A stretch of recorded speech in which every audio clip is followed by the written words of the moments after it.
Good afternoon, my name is Sebastian, and today I will be performing a speech about weightlifting. Growing up alarmingly underweight, I knew I had to make a change. I didn't just want to gain weight, but instead I wanted to sculpt it like a bodybuilder from TV. To me, weightlifting was one of the most intriguing ways to do so. As I continued to weightlift, I only realized the positive effects and why everybody should adopt this habit. Younger individuals, such as students who are pursuing an advancement in not only their academics, but in maybe their physical health, would adopt the habit of weightlifting because it demonstrates that as long as you work towards a specific goal, that you could progress towards something and reach a standard that you might be satisfied with. Personally, I have been weightlifting consistently and gained over 60 pounds within 4 years. I have researched various studies and I have attempted different forms of exercise to which have catered to my goals. Once you know the basics of weightlifting, it can be simple and easy to manage in the long term. The three main topics that would be assessed within this speech are how to properly weightlift, diet, and recover. One of the key foundations of weightlifting is performing a well-done technique. In order to maximize muscle growth, proper form must be executed to isolate the muscle in which it can effectively grow. Proper form includes controlling the weight slowly and extending all the way on the movement that you are performing. To perform an exercise at 100% execution, the individual must first warm up the muscle. According to an article that was published on November 29th of 2022, Mayo Clinic argues in paragraph 11 that cold muscles are more prone to injury than our warm muscles. This can be done by lifting weights lighter than you are usually capable of, and the main benefit of this is that it decreases the risk of pain or injury when using bigger weights people normally lift.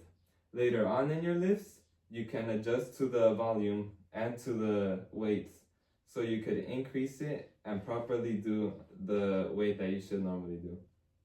Progressively overloading is another thing that people should pay attention to. In addition to warming up, you should also want to continuously progress, whether that is increasing the weight or adding another rep to your workout. If properly implemented, progressive overload would create stronger muscles and healthier bones.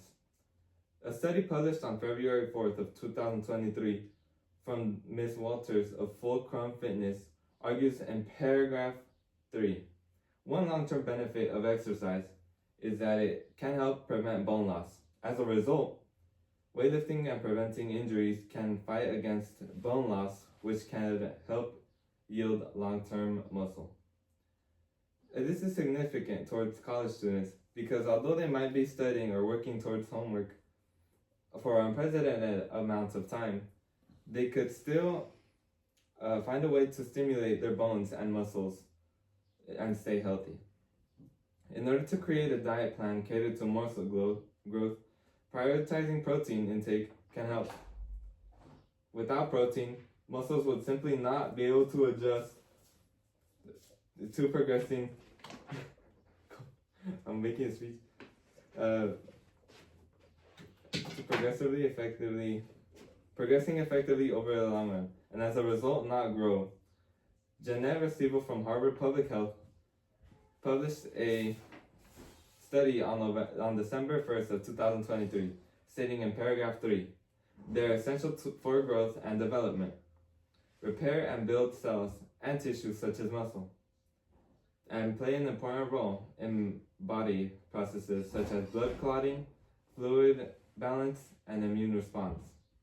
Consuming a proportionate amount of carbohydrates and fats will maintain both energy levels and hormones. Even if an individual is cutting weight, they can comfortably do so without feeling lethargic. However, people mistakenly change this healthy diet as if they were bulking.